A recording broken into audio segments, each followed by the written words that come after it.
I wanted to ask them when Gar was talking about how he prepared for the games and look at the other lineup and all that, and basically one word, preparation that a manager goes through.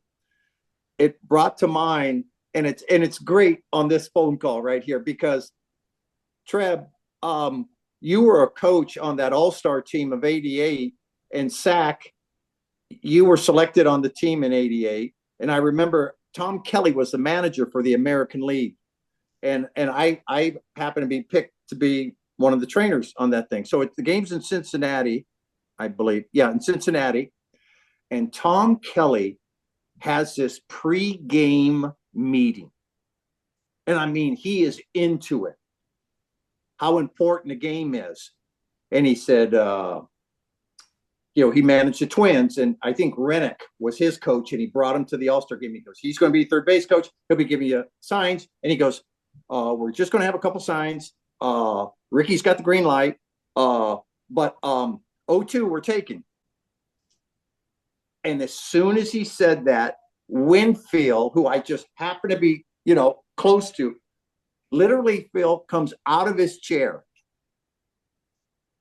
and doesn't like it. And he says something like, I brought a 36, ounce bat and I added an inch to this thing. I'm not taking, and they kind of looks at him. Kelly looks at him and goes, okay, all right, and so he said, shit goes fast in these games.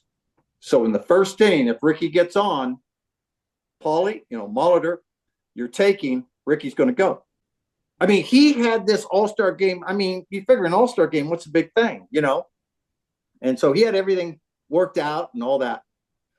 Sidebar to that is, when I got to the ballpark the day of the game, Tuesday, I tell Sac, I said, Sac, you ain't going to believe this. I had a dream last night, man, that you came in the game. He brings you in this fucking game, Sac. And you know what? You got to face fucking Darryl Strawberry. And so Sac just looks at me and he goes, really? Why are you telling me that? And he goes, and then there's a little pause, dramatic pause. And he goes, how'd that dream turn out? I said, you know what? I can't remember. Fast forward, long story short, the game goes, Ricky gets on, lead off the game, and Paulie tells me, because we know how Paulie is, before the game started, Paulie looks at me. We just happen to be standing next to each other, and he goes, can you believe that, Johnny? I'm supposed to take the first pitch so Ricky can steal? And he gives you that look like Paulie does, like, yeah, right. Let's see if that happens. But Paulie takes the pitch, Ricky goes, and the rest is history. Okay, the game goes on, and everyone's getting bored. Before I know it, all of a sudden, it's like, what? Strawberry's coming to bat. It's a key time of the game. Boom, out goes Kelly to the mound. I look, in comes Plesac. Remember before the game, Tom Kelly told me, he said, listen, I know I was either near or top of the lead in saves. He said, I'm going to give Eckersley. He goes, Strawberry's your guy. And I'm like, damn, Johnny. I'm like, holy shit. Like, wow. I'm warming up, Phil, in the 8th inning, and Willie McGee's up, and he hits a 2-hop grounder to Donnie Baseball at first base, who never makes an error. As soon as it's hit, I know I'm out of the game because that would have been the 3rd out of the 8th inning. Mattingly boots it. Willie McGee beats it out, and next thing you know, I'm like, hell, Johnny was right. Here it is. Me and Strawberry.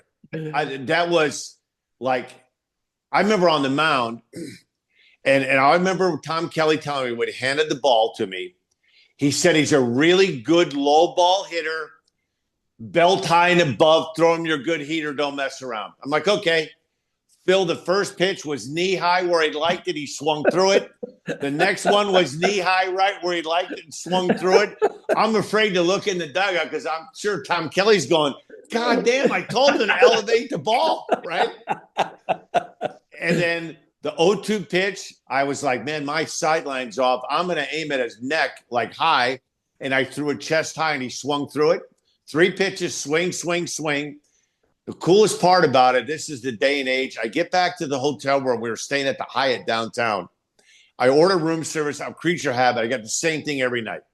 I would get a club sandwich with crispy bacon, French fries, and a Diet Coke. Healthy, real healthy. Hell yeah. I get done eating. I get done there, and I'm like, cool. I get a knock on the door, and it's the guy for room service. He goes, here's your dessert. I said, I didn't offer any dessert. I didn't get a dessert. He goes, yeah, well, it's on the house. I opened it up, and it was a piece of cheesecake, and they had scripted on it, strawberry dessert. Yeah, that's a fact. Yeah, great. That's thanks for your story. dream, Johnny, because that game put me on the map, man. Oh, that's great. That is really good.